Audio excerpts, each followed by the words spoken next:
A gramática do mundo e questionar, acima de tudo. Professora Cíntia Lima, do aula. Quero falar com você sobre o que você... No bloco de biologia. O que é a física?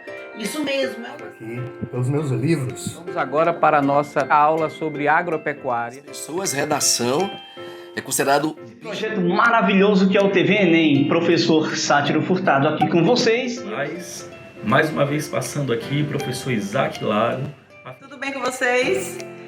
Me digam uma coisa. Início da história do Brasil, em um período conhecido como período pré-colonial. Hoje nós vamos falar sobre uma temática extremamente importante. Temática para a TV Enem, só que dessa vez com o assunto de equações do primeiro grau.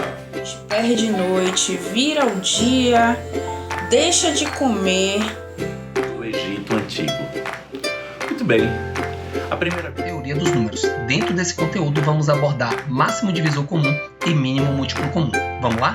Hoje vamos tratar de quê? Unidades de medida. Vou mostrar a vocês aqui. Me chamo Leonardo, sou professor de Química e estou aqui no meu laboratório. Que significa a mulher se apropriar do seu lugar de fala. De que na escola a professora virava pra gente e falava: eu sou Rubens Souza, professor de História, e hoje nós vamos dar sequência aos estudos de História. Benzeira, vem comigo que hoje eu vou falar uma coisa muito importante para você, que é a seguinte. Jarbas de Jesus falando aqui com vocês. Sejam bem-vindos à TV Enem. Professora de Biologia, e hoje nós vamos falar sobre o rei Monera. Eu sou Fernanda Ruth, psicóloga, e quero te perguntar como está a qualidade do seu sono. Um momento extremamente delicado. Mas esse momento... Beleza? Que maravilha estar aqui mais uma vez com vocês. Eu sou Felipe Veloso, ator. Deixei a voz dele no refrão pra gente cantar junto e tirar aquela onda, certo? E aí, Aqui é Zelão Teixeira e nós vamos conversar um pouquinho agora nessa aula sobre questões... E algumas questões que são pré-requisitos para você acabar com a prova do Enem. Equações do segundo grau. Com vocês, até para efeito mesmo de continuidade, a obra Professora de redação, e na nossa aula de hoje vamos falar sobre argumentação e criticidade. Meu nome é Marília Carvalho e eu tô aqui para dar mais uma dica de cinema que vai ser muito boa para seu Enem. Hoje nós vamos falar um pouquinho sobre a história da MPB, da música popular brasileira. Mundo contemporâneo, de atualidades. É sempre bom a gente fazer um resgate um pouco histórico assim, né, de cada uma dessas regiões. Aqui quem fala é o seu professor Paulo Rossi. Hoje nós vamos estudar. Eu hoje acordei com essa vontade inexplicável de querer mudar o mundo.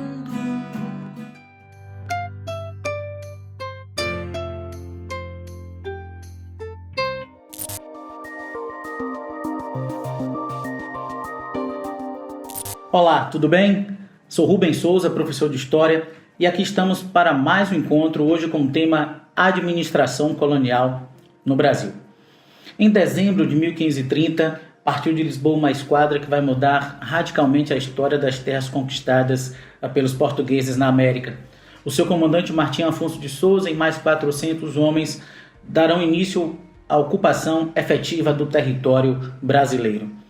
Essa ocupação ou essa decisão em ocupar definitivamente as terras na América surge exatamente de uma série de fatores. Alguns deles, primeiro, a crise que Portugal vai enfrentar no comércio das especiarias, ou seja, ganha concorrentes como, por exemplo, os holandeses, e o preço das especiarias torna-se cada vez menos atrativo na Europa. Além disso, é importante pensar que as viagens cada vez mais longas e custosas tornaram-se pouco atrativas para Portugal no sentido de continuar fazendo investimento. Não podemos esquecer também do próprio problema das incursões francesas aqui no litoral, que também faziam a extração do pau-brasil e passam a representar uma ameaça muito grande para os portugueses. E, além de todos esses fatores, a descoberta na América Espanhola a notícia começou a surgir de que jazidas de ouro e prata tinham sido descobertas, e isso abalou muito o governo português, que optou então por fazer definitivamente a ocupação das terras aqui na América. O Martim Afonso de Souza recebe do governo português, portanto, ordens para combater esses navios franceses, para explorar o máximo que pudesse para encontrar o ouro e prata e, além disso, criar núcleos de povoamento. E vai dispor para isso de uma série de possibilidades, como, por exemplo, doar Sés Marias, ou seja, grandes propriedades rurais, e também estabelecer um sistema administrativo no novo território. Esse planejamento das estruturas político-administrativas por parte de Portugal vão buscar, então, como objetivo, viabilizar o processo de ocupação, fazendo com que as atividades econômicas sejam realmente rentáveis. Não esqueçam que Portugal tem na Europa um modelo absolutista, um modelo político absolutista e um modelo econômico mercantilista. E dentre as várias possibilidades, características do mercantilismo, estão exatamente colonialismo, ou seja, quanto mais colônias tivesse o Estado, mais rico seria. Nós temos também a ideia do metalismo, ou seja, quanto mais ouro e prata, metais preciosos esse Estado tivesse, mais rico ele seria. Portanto, todos os interesses portugueses estarão voltados exatamente para essa política, para esse modelo mercantilista, esse modelo econômico em vigor na Europa. Para tanto, então, Portugal resolve adotar uma experiência de sucesso nas Ilhas Atlânticas, principalmente nas Ilhas Açores e Ilha da Madeira, que é o sistema de capitanias hereditárias. Como você acompanha agora no mapa, as capitanias hereditárias eram enormes faixas de terra que se limitavam a leste com o Oceano Atlântico e a oeste com a linha de Tordesilhas. Essas terras foram doadas pelo rei a militares, burocratas, comerciantes portugueses que recebiam o título de capitães donatários. Para formalizar esses direitos e deveres, o governo português vai lançar mão de 2 documentos, a Carta de Doação e o Foral. A carta de doação faz com que o capitão donatário passe a ter a posse da capitania. Atenção, a posse e não a propriedade, ok? Dessa forma não podia nem vendê-la e nem dividi-la. Já o foral dava-lhe amplos poderes. Podia fundar vilas, conceder terras, arrecadar impostos, receber tributos sobre a produção das salinas, moedas de água, os engenhos, além de monopolizar a navegação fluvial. Cabia-lhe, além de tudo isso, aplicar as leis em suas possessões, bem como a defesa militar da própria capitania. Essas capitanias hereditárias, portanto, eram um sistema político-administrativo descentralizado, ou seja, não havia um governo central. Todos os donatários deveriam se reportar diretamente ao rei. Os donatários passam a ser responsáveis, então, pelos custos do processo de implantação, bem como pelo processo de funcionamento das próprias capitanias. Dessa forma, a coroa portuguesa vai transferir para particulares todo o ônus da colonização. Só que nem todas as capitanias conseguiram prosperar da forma que se imaginava. Nós temos como modelos São Vicente e Pernambuco, por conta da excelente administração, por conta também do capital estrangeiro que foi investido, principalmente o capital holandês, e também pela forma de relacionamento criado, essa forma criada, com os nativos. Ou seja, esse descompasso cultural que havia e essa lógica até em termos de concepção de mundo, esse descompasso conseguiu ser superado através de alianças que foram feitas tanto em São Vicente quanto em Pernambuco, fazendo que essas duas capitanias conseguissem ter um certo grau de prosperidade. As demais foram aos poucos ou sendo abandonadas ou sendo devolvidas, digamos assim, para a coroa portuguesa, ok?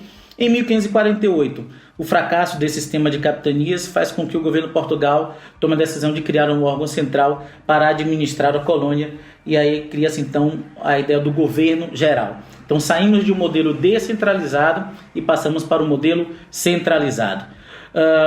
Essa transferência das capitanias para o domínio da coroa, ela vai sendo feita sempre muito vagarosamente, é importante que se diga, ok?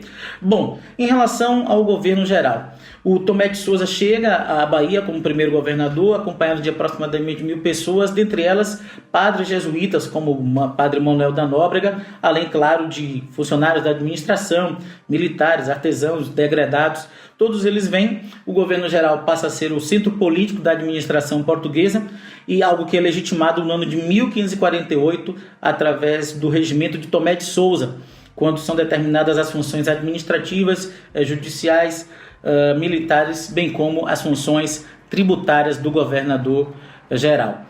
Esse governador ele é assessorado, né, tem uma série de assessores, dentre eles considerados três altos funcionários, que são o ouvidor-mor, responsável pela justiça, o provedor-mor, encarregado da tributação, e o capitão-mor, que é responsável pela defesa.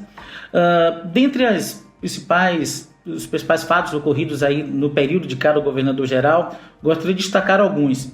No Tomé de Souza, de 1549 a 1553, foi fundada a cidade de São Salvador, tornou-se sede do governo geral e também capital da colônia. A Bahia passa a ser a capitania real do Brasil, e aí foram estabelecidos o primeiro bispado e o primeiro colégio da colônia.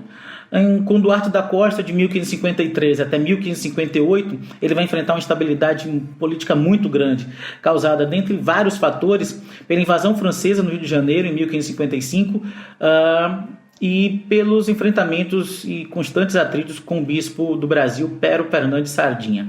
Tá?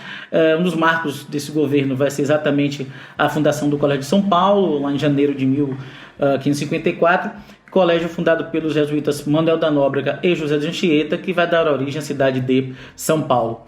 No período do Mendes Sá, de 1558 a 1572, a fundação da cidade de São Sebastião do Rio de Janeiro, em 1565, e juntamente com seu sobrinho Estácio de Sá, a expulsão dos franceses do Rio de Janeiro, e é considerado o melhor governador geral, isso no século XVI. Tá ok? Pronto, além da questão das capitanias hereditárias e do governo geral, nós vamos ter a criação das câmaras municipais, ou seja, um poder local. A partir do ano de 1550, a administração das cidades e das vilas vai ficar por conta das câmaras municipais. Esses órgãos administrativos, eles eram formados por 3 ou 4 vereadores, aproximadamente, 2 juízes ordinários, 1 procurador, 1 escrivão, 1 tesoureiro, todos eles eleitos pelos chamados homens bons, que eram a elite, no caso, a elite agrária naquele momento. Além disso, contavam com alguns funcionários que eram nomeados, conhecidos como oficiais da Câmara. Cabia aos membros da Câmara, portanto, elaborar leis, fiscalizar o cumprimento das leis, nomear juízes, arrecadar impostos, cuidar de todo o patrimônio público das vilas e cidades, do abastecimento e da regulamentação, tanto das profissões quanto das atividades comerciais. Essas câmaras municipais vão representar os interesses dos proprietários locais, é bom que se diga. Portanto, todas as decisões que eram tomadas acabam sendo voltadas para os interesses dessa elite local. Esse poder delegado pelo senhor de engenho aos vereadores, membros da elite da Câmara, às vezes entrava em conflito com o poder central, que era o representado pelo governador geral.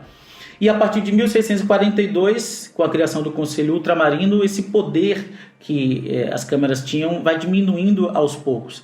Tá, okay? Então vai perdendo um pouco esse poder a partir do momento em que, em 1642, o Conselho Ultramarino é criado. Percebam que, desde as capitanias hereditárias, que era um modelo descentralizado, mas na verdade a ideia era dividir para melhor administrar. Acabou não dando certo, centraliza o poder na mão do governador, né, a ideia do governo geral, e vem a questão das câmaras também para tentar fazer o controle local. Só que em todas essas tentativas nós tivemos problemas, fosse com as capitanias, fosse com o governo geral, fosse com a ideia das câmaras municipais. Veja que os poderes locais tiveram fortes enfrentamentos com o governo central. Então é importante que esse movimento comece a criar um certo grau de insatisfação exatamente na colônia, por conta dessa opressão e desse controle por parte da metrópole. Tá? É importante que se diga também que num período entre os séculos XVI e XVIII, essa organização administrativa da colônia vai passar por uma série de mudanças. E é importante que a gente pontue aí algumas delas. Em 1548 foi dado o nome de Estado do Brasil, pelo governo português. Os limites territoriais do Brasil atual são de muito longe totalmente diferentes do que nós tínhamos no período colonial, tá? E aí durante anos a coroa ficou, digamos assim, explorando a faixa litorânea e depois com o tempo foi explorando a parte oeste, ou seja, o sentido leste-oeste. Começa pelo litoral e vai avançando em relação ao oeste, tá? Em 1572 foram estabelecidos 2 governos gerais, um ao norte com a capital em Salvador e outro ao sul com sede no Rio de Janeiro. 6 anos depois os governos foram reunificados com a capital tendo permanecido em Salvador. E aí no ano de 1621 uma nova divisão administrativa cria o Estado do Brasil com sede em Salvador e a partir do ano de 1763 com sede no Rio de Janeiro e também o Estado do Maranhão com capital em São Luís, mais tarde Estado do Maranhão em Grão-Pará, desta feita com sede em Belém. Em 1641 houve uma reorganização administrativa e a capital foi transferida para Salvador. Em 1774, a colônia volta a ser reunificada administrativamente.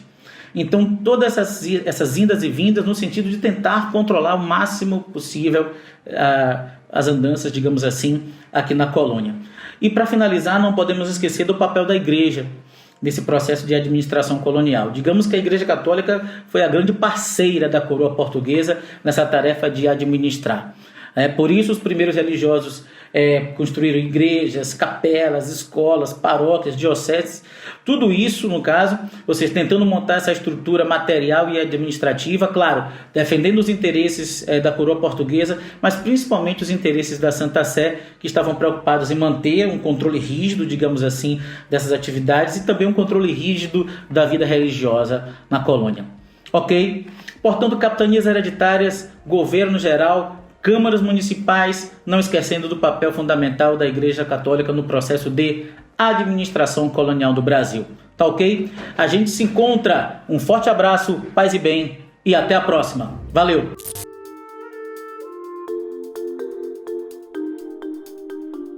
No nosso encontro de hoje, vamos falar dos pronomes. Na língua inglesa, os pronomes são palavras utilizadas para substituir os nomes com a intenção de evitar as repetições na língua, tanto falada quanto escrita. Vamos aqui para a questão 3. A questão 3 vem com uma pergunta e em seguida nós temos uma resposta, como se fosse um diálogo. Where are my sunglasses? Eu estou perguntando para alguém. Onde estão meus óculos de sol? Sunglasses são óculos de sol. A pessoa da letra B mostra. Aqui estão eles, aqui eles estão, né? Here are. Here quer dizer aqui. E are são, é o verbo to be, né? Que é o verbo ser ou estar. Se eu for precisar utilizar antes de um verbo, they e them significam eles, todos dois. Estamos falando dos óculos de sol. Neste caso, eu vou utilizar a letra A, pois ele vai anteceder um verbo, ok? Então tem que ser como resposta, here they are. Onde estão meus óculos? Aqui eles estão, ok? Seguimos. Na questão 4, nós temos aqui já um pronome, a própria frase, né? Can you hear? Hear é ouvir, né? Isso é uma pergunta. Qual seria o ideal? Né? Can you hear me or can you hear I? Né? Se a gente tem um espaço no final da frase e após um verbo, não há o que discutir numa questão dessas. É a letra B. Can you hear me? Question B. Number 4. Seguindo para a quinta questão, onde temos The teacher explains things to very well. A frase significa o professor ou a professora, né, explica as coisas para us ou we, todos dois significam nós, para nós, muito bem. Mas neste caso, eu vou precisar utilizar o pronome que eu devo usar após uma preposição. Então, sendo verbo, após um verbo, uma preposição, né? Ele passa a ser um objeto. Então tem que ser, quem é o sujeito da frase aqui? O teacher, né? Teacher ou teacher, que é o professor. A professora explica para quem. Quem é o sujeito? No caso, o professor, e o objeto, nós, para nós. Então, portanto, como objeto, tem que ser a letra A. Us. The teacher explained things to us very well. O professor explica as coisas para nós muito bem. Vamos ver agora a questão de número 6, que são duas perguntas, né? What is this music?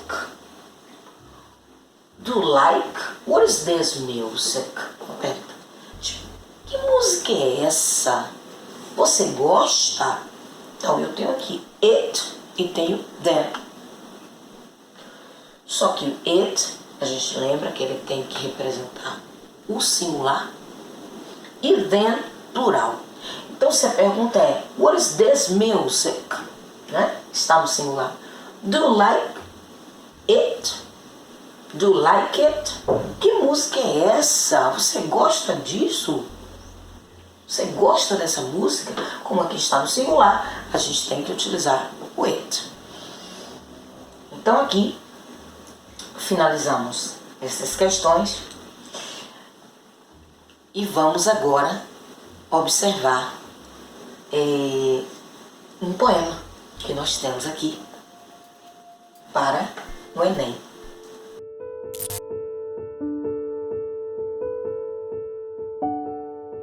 E aí, gente, beleza? Estou na cozinha hoje para poder falar com vocês sobre alimentação.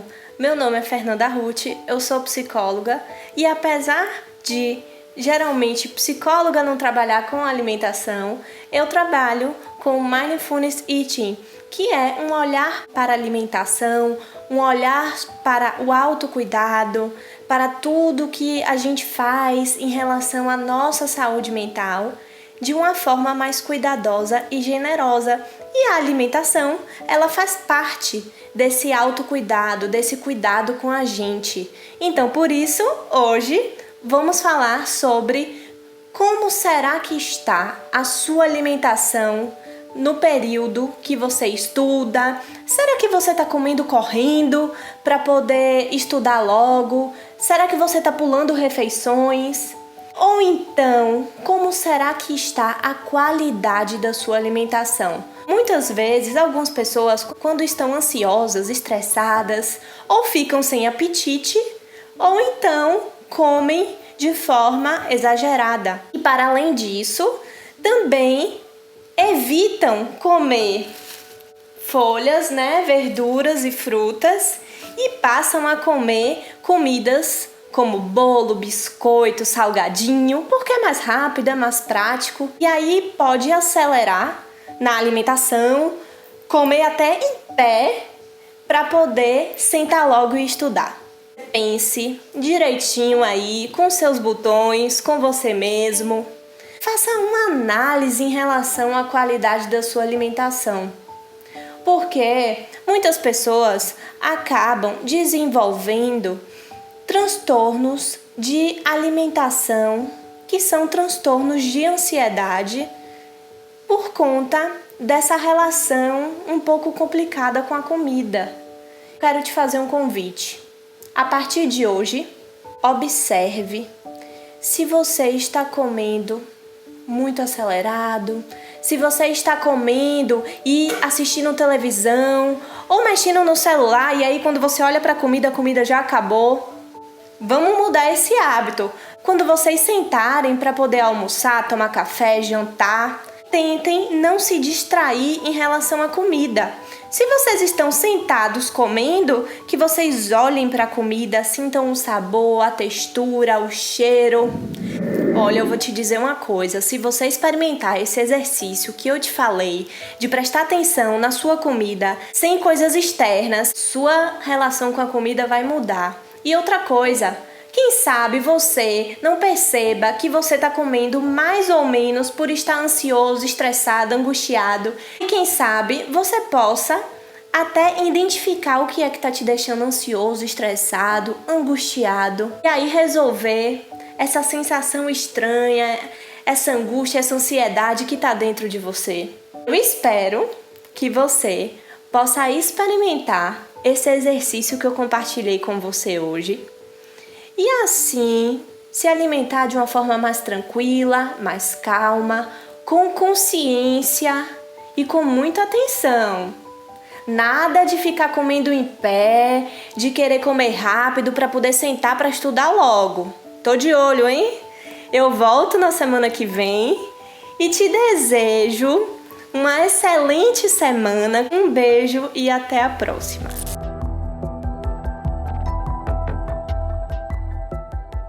Olá, tudo bem? Aqui quem fala é o seu professor Paulo Rossi. Saudações para você. Hoje vamos estudar a ecologia, ramo do conhecimento biológico que se preocupa em estudar os ecossistemas, a casa do ser vivo, logia, estudo, eco-casa. Vamos estudar esse ambiente onde estão inseridos os seres vivos. Para compreender esse conhecimento que é muito cobrado em provas de Enem, eu tenho que iniciar falando a vocês que ecossistema, ele se fundamenta estruturalmente em uma relação entre biótopo e biocenose. Vou traduzir. Biótopo é o nome que nós oferecemos ao conjunto de fatores que não apresentam vida no ecossistema. São chamados fatores abióticos. Quem são eles? Água, luz, temperatura, tipo de solo,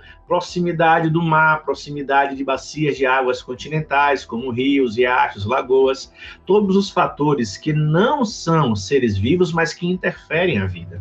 E nós temos a biocenose, que são os seres vivos, fatores bióticos que constituem o ecossistema. Então, o ecossistema é a relação de fatores não vivos ou abióticos, popularmente chamado de biótopo, com os seres vivos, fatores bióticos, biocenose.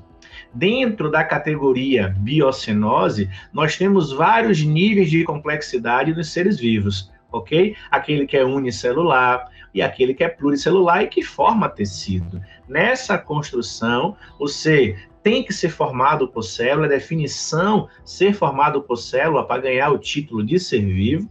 Essa célula se une e forma tecido. Os tecidos dão origem a órgãos, que dão origem a sistemas e aparelhos. E a união de todos os sistemas e aparelhos, órgãos, tecidos e célula em um corpo forma o organismo. Organismo que apresenta a mesma espécie vai estar dando origem a uma população. Então, população é o conjunto de indivíduos de mesma espécie. Ora, a relação de várias populações em um mesmo espaço chamamos de comunidade ou biocenose. A biocenose, que sofre influência dos fatores abióticos relacionados entre si, forma o ecossistema. A união de todos os ecossistemas em nosso planeta dará origem à biosfera, que podemos dividi-la em 3 grandes categorias. A atmosfera, que é a camada gasosa da Terra, a litosfera, a camada sólida, e a hidrosfera, que é a camada líquida. Dentro das discussões ecológicas, é pertinente dizer que é necessário conhecer algumas palavras que os vestibulares e o Enem jogam nos textos em algumas assertivas, alternativas, e que você tem que trazer esse conceito para a prova. Uma delas, eu já falei na aula de hoje, espécie. O que é espécie? Há vários conceitos para a espécie. O Enem trabalha com um conceito biológico de espécie que diz: espécie são indivíduos morfologicamente semelhantes, capazes de estabelecer cruzamento entre si e formar descendentes férteis. Então, esses indivíduos que são semelhantes morfologicamente, em conjunto, formam uma população, ok? Essa conceituação de espécie está atrelada ao que esse ser vivo realiza dentro do ambiente.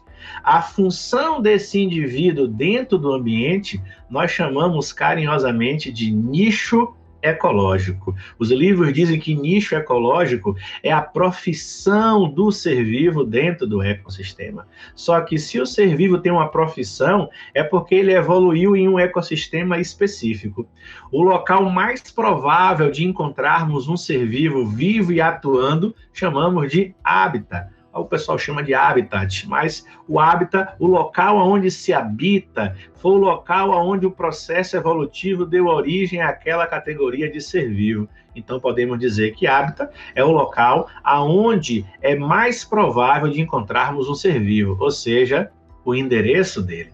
Dentro desse ecossistema, ainda temos que trabalhar outros dois conceitos, o conceito de matéria, que é a biomassa que faz parte do corpo dos seres vivos, e a energia, que é a transformação dessa biomassa que sustenta os seres vivos. Essa matéria, ela vai sendo definida e muitas vezes questões e textos envolvem Lavoisier, quando ele trabalha lá nas suas experiências, quando ele diz que na natureza nada se perde, nada se cria, tudo se transforma. Isso quer dizer que nas transformações que as reações químicas fazem, os elementos químicos permanecem inalterados. Eles vão mudar a quantidade, vão alterar o formato, vão alterar que molécula farão parte, mas a matéria permanece a mesma. Por isso que dentro do ambiente ecológico nós temos o nascimento, o crescimento, a reprodução, e ao final dessa vida ocorrerá a decomposição, devolvendo a matéria, uma parte para o solo, outra parte para a atmosfera, dessa composição química que formou os seres vivos. Nessa conservação, é elementar percebermos que dentro de cada ambiente onde o ser vivo está habitando e existindo a sua vida, ele vai desempenhar funções bem específicas que podemos classificar de três maneiras. Podemos chamar de produtor, consumidor e decompositor. O produtor é aquele ser vivo que realiza a produção do seu próprio alimento, ou via fotossíntese, ou via quimiossíntese. O consumidor é aquele ser vivo heterotrófico. Ele tem que consumir outro ser vivo para manter-se vivo. E o decompositor é aquele que participa para fechar os ciclos geológicos, os ciclos biogeoquímicos dos seres vivos após a sua morte. É importante também perceber que dentro do ambiente ecológico existem participações de todos os seres vivos e também a participação do ser humano. Infelizmente, a participação humana nem sempre traz benefício ao ecossistema, nem sempre ela é posicionada favorável a essa existência. Por isso que se faz importante pensar no século XXI de um desenvolvimento sustentável. Seria a participação do ser humano extraindo recursos naturais do ambiente selvagem, mas dando a oportunidade de gerações futuras apresentar também esse recurso. Então seria consumir no presente, mas de maneira que conservasse para que no futuro, a médio e a longo prazo, outras gerações também estivessem apresentando essa colheita desse extrativismo feito do ambiente selvagem. Então podemos dizer que para se pensar a nível de sustentabilidade, temos que envolver a economia, temos que envolver o social, temos que envolver o cultural, temos que envolver o ecológico, fazendo essas engrenagens se encaixarem para que todos possam ganhar, todos possam explorar e o ambiente não se perder e não provocar extinções de espécies. E se falando de espécies, muitas vezes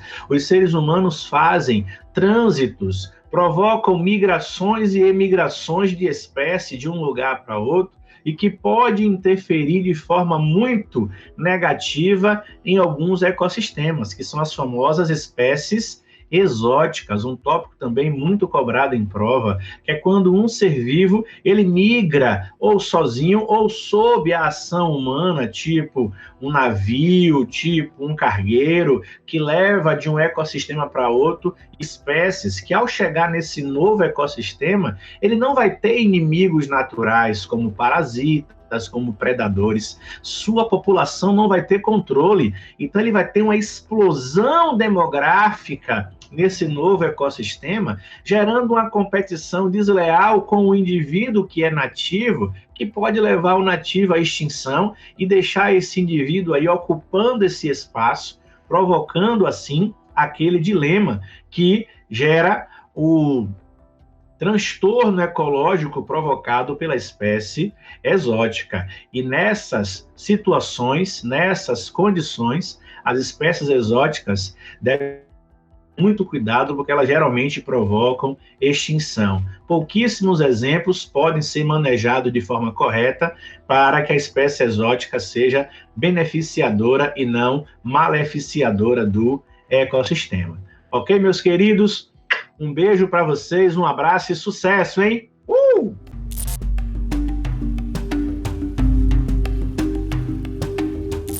E aí, galera, tudo bem com vocês?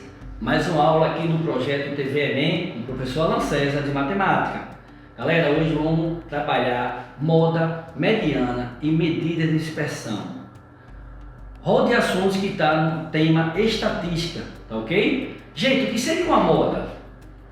Quantidade de vezes que aparece com maior frequência um valor numérico, seja numa tabela de números, num gráfico de segmento, num gráfico de pizza, enfim, em qualquer tipo de tabela de gráfico. Você viu a tabela de gráfico anteriormente, tranquilo? Então vamos lá? Então, exemplo, o professor Alan está na moda. Isso quer dizer o quê? Ele veste aquela roupa que mais aparece na nossa sociedade, então que aparece mais vezes. Já a mediana, gente, quando coloca os números em ordem crescente, se liga aí, ordem crescente, é os dois números do meio, quando a quantidade é par. Pega os dois do meio, soma e divide por 2. Faz uma média aritmética. Quando a quantidade é ímpar na ordem crescente, é apenas o do meio. Seria a minha mediana. Vamos começar a nossa aula? Então vamos lá, pessoal. Moda média mediana, como eu falei a vocês, aqui vocês vão ter o quê? Exemplos, como pode ver os dados numéricos para você tirar a moda ou a mediana. Tranquilo? E ao longo do tempo, tivemos aqui dando continuidade. Gráficos são importantes porque moda e mediana é importante porque um governo federal, uma firma particular, quando quer saber alguns dados sobre natalidade, mortalidade de um país ou de um certo estado, ele precisa daqueles documentos matemáticos para fazer qual vai ser a solução daqueles casos, porque aparece com mais frequência.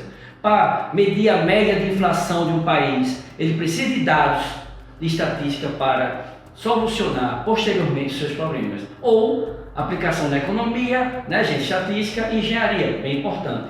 Beleza?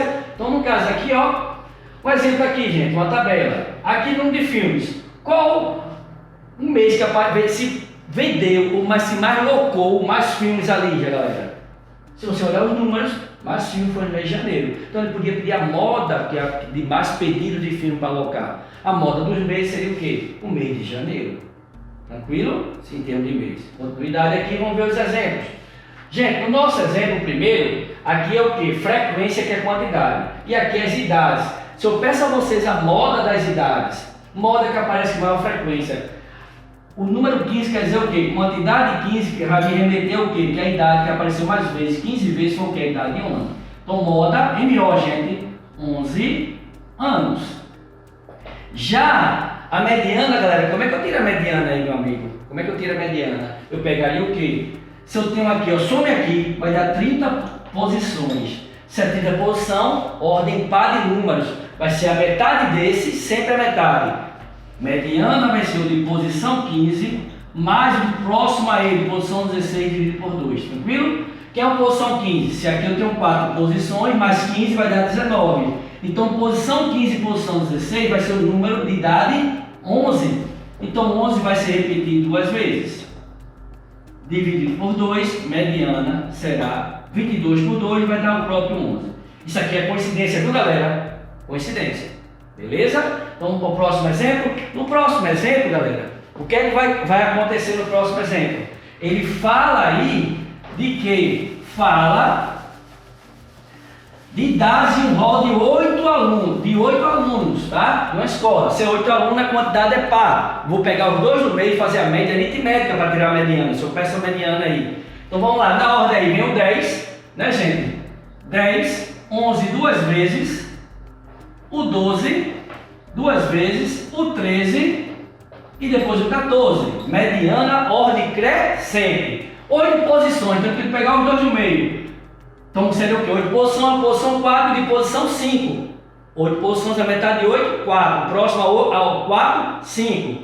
Posição 4 é esse, posição 5 é esse. Mediana, eu somo e divido por 2, que vai dar 24.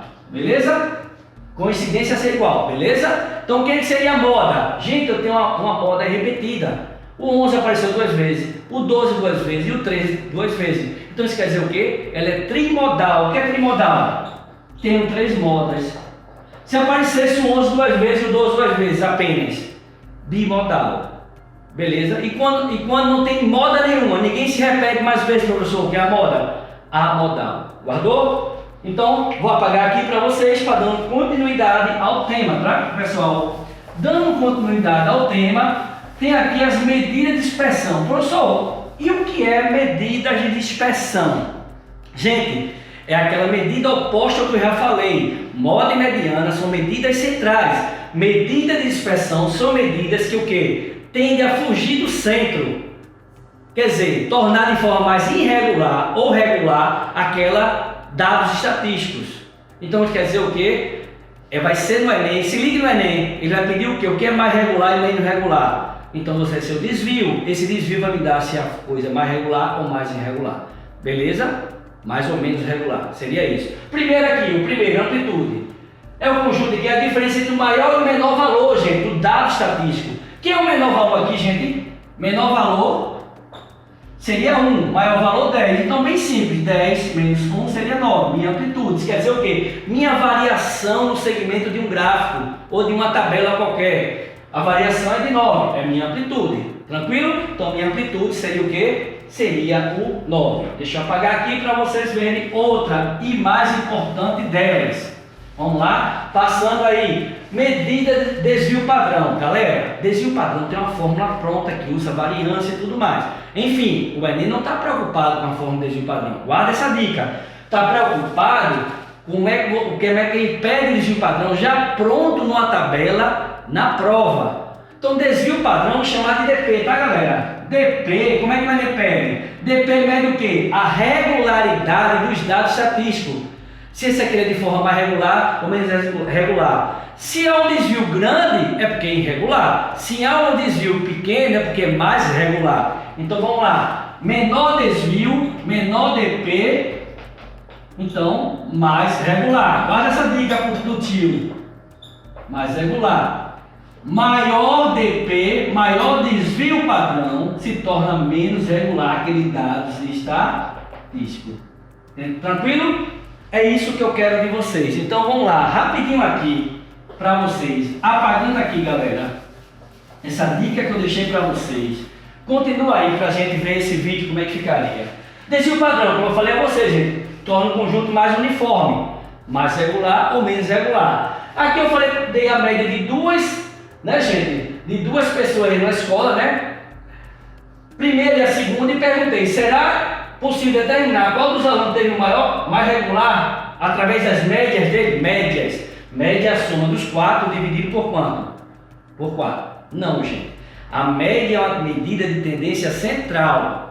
Saber se é mais regular ou menos regular, quem me dá o desvio padrão. Então a média não é possível você encontrar. Vamos ver um exemplo disso aí na prova do Enem? Vamos lá? Na prova do Enem, gente, aqui eu tenho um dado estatístico, ele fala sobre Marco e Paulo. E aqui dá as notas aqui, ó, Marco 14, 15, né? Coeficiente geral 16. Dá a média de 15, a mediana e dá o desvio. Paulo também, mas a média é a mesma. A média, eu não sei se é mais regular ou menos regular. Eu olho se é mais regular ou menos regular. Por quem, galera? Pelo DP, desvio padrão. Olha o desvio de cada um. Aí vamos lá a pergunta, dando sequência. Olhando a pergunta aí, ele diz o seguinte. O candidato com a pontuação mais regular, portanto, mais bem classificado foi quem? Marco Paulo, falei português tal. Olhar o gabarito que tenha dica, ADP. Mais regular quer dizer o quê? Menor desvio, menor fuga do centro, menor desvio padrão. Volta para a questão, volta lá para a questão. Voltando para a questão, ó, menor desvio, ó, foi Marco, galera. Maior desvio, padrão foi Paulo. Não me interessa a média, que é a medida central. Volta lá para responder. Respondendo a questão, nós temos o que, ó? Marcos, pois, teve menor desvio padrão. Menor desvio padrão me remete o que, gente? Um dado estatístico mais regular, menos fuga. Valeu? Um beijo do professor e até a próxima aula. Fui!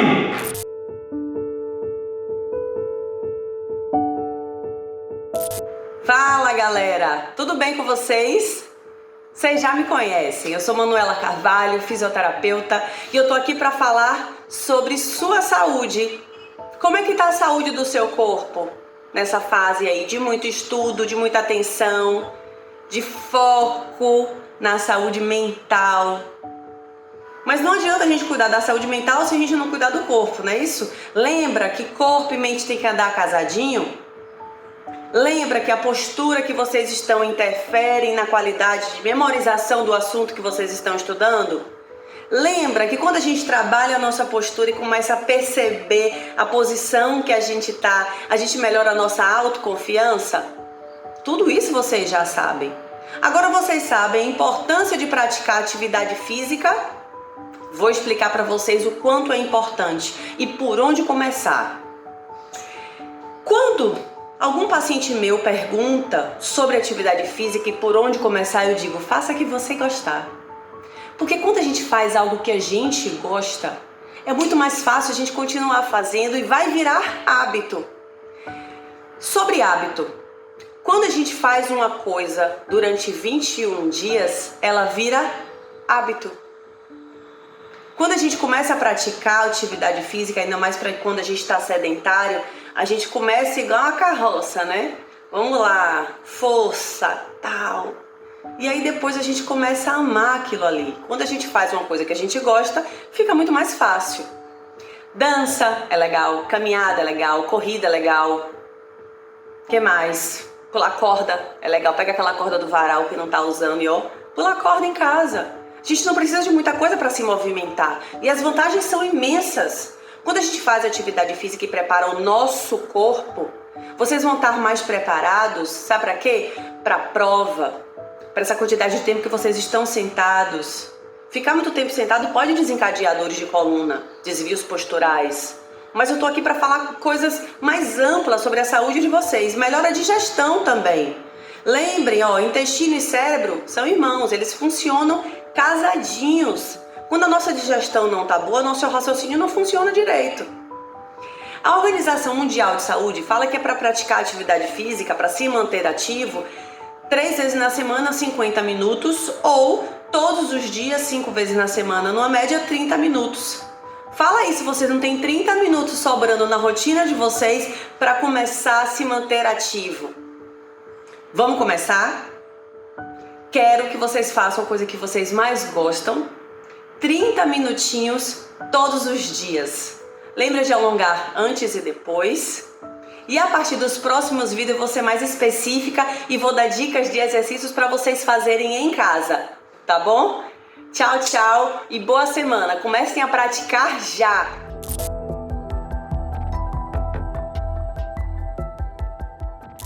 Fala galera, tudo bom? Professor Jarbas Jesus aqui com vocês. Vamos dar seguimento aos nossos estudos, né, de preparação para o Exame Nacional do Ensino Médio, e hoje nós vamos trazer aqui algo importante, algo que geralmente se debate na primeira série, mas que tem uma importância bastante relevante, sobretudo em aplicações da segunda e da terceira série e consequentemente para as avaliações do Enem. Trata-se da dinâmica do movimento circular, né? Quando se fala de movimento circular, é óbvio, né, que você precisa pensar nas possibilidades de execução do movimento circular uniforme e do movimento circular não uniforme. E aí, quando a gente fala do movimento circular não uniforme, a gente pode pensar no movimento circular uniformemente variado ou até mesmo pensar no movimento circular não nem uniforme, nem também uniformemente variado, né? Seria simplesmente um movimento variado. Então a gente traz aqui de maneira geral algumas observações importantes que vão com certeza auxiliar na preparação de vocês. Então, gente, eu peguei aqui uma partícula, né? Tem nesse esquema aqui uma partícula de massa m que tem uma determinada velocidade v, e eu estou fazendo essa partícula aqui, ela está executando uma curva qualquer, né? E aí eu tomei aqui o vetor força resultante, né? O vetor FR, e eu fiz, na verdade, a decomposição desse vetor FR, que representa a força resultante que atua sobre essa partícula, em duas componentes importantes, né? Uma componente é a componente tangencial dessa força, que a gente chama de FT, vetor, né? E a outra componente é a componente chamada de componente centrípeta, FC. Uma dica importante é que o vetor FT, o vetor força tangencial, ele vai atuar na mesma direção da velocidade da partícula. E, portanto, ele vai ter interferência sobre essa velocidade tangencial da partícula, uma vez que pode promover a existência de aceleração tangencial na direção do vetor velocidade. E aí a gente precisa considerar duas situações importantes. Se essa força tangencial atuar no mesmo sentido da velocidade tangencial, a tendência é que essa velocidade tangencial aumente, né, o seu módulo por conta da presença de uma aceleração tangencial. Se esse vetor, força tangencial, atuar na mesma direção de V, porém no sentido oposto, a gente vai perceber uma diminuição da intensidade do módulo, né, da velocidade tangencial. Então a dica importante é que a força, o vetor força tangencial, ele interfere no módulo da velocidade tangencial a partir da existência da aceleração tangencial. O outro vetor, que é o vetor força centrípeta, que eu estou chamando aqui de FC, ele forma um ângulo de 90 graus com a velocidade da partícula. E isso é importante por quê? Porque formando um ângulo de 90 graus com a velocidade da partícula, esse vetor força centrípeta será o vetor responsável pela realização da curva do movimento circular. Então nós temos, portanto, em uma força resultante geral que atua sobre essa partícula, as duas componentes, força tangencial e força centrípeta, tá? Uma dica importante é que você pode ter um movimento circular, que seria um movimento circular uniforme, sem a presença da componente da força tangencial, mas a componente centrípeta deve estar presente porque é essa componente centrípeta a responsável pela execução da curva dessa trajetória realizada por essa partícula. Então, eu trouxe aqui uma relação para calcular o módulo da força tangencial, né, que seria a massa vezes a aceleração tangencial, e eu trouxe também as relações para o cálculo do módulo da intensidade da componente centrípeta. Lembrando a você que você pode calcular o módulo dessa componente centrípeta em função da velocidade escalar, né, dessa partícula, velocidade tangencial ou velocidade linear, ou você pode calcular em função da velocidade angular. Coloco aqui nesta relação. Observação que já tinha colocado, a força centrípeta, a componente centrípeta da força resultante, ela é uma perpendicular em relação ao vetor velocidade tangencial. Então, gente, eu trouxe aqui duas situações, né, que são de interesse muito próprio para a gente. Quando você estiver abordando um problema envolvendo o movimento circular, eu devo investigar se o movimento é circular uniforme, isso faz toda a diferença, ou se é um movimento circular uniformemente variado. Eu coloquei aqui essas duas situações, tá? Que são as mais cobradas.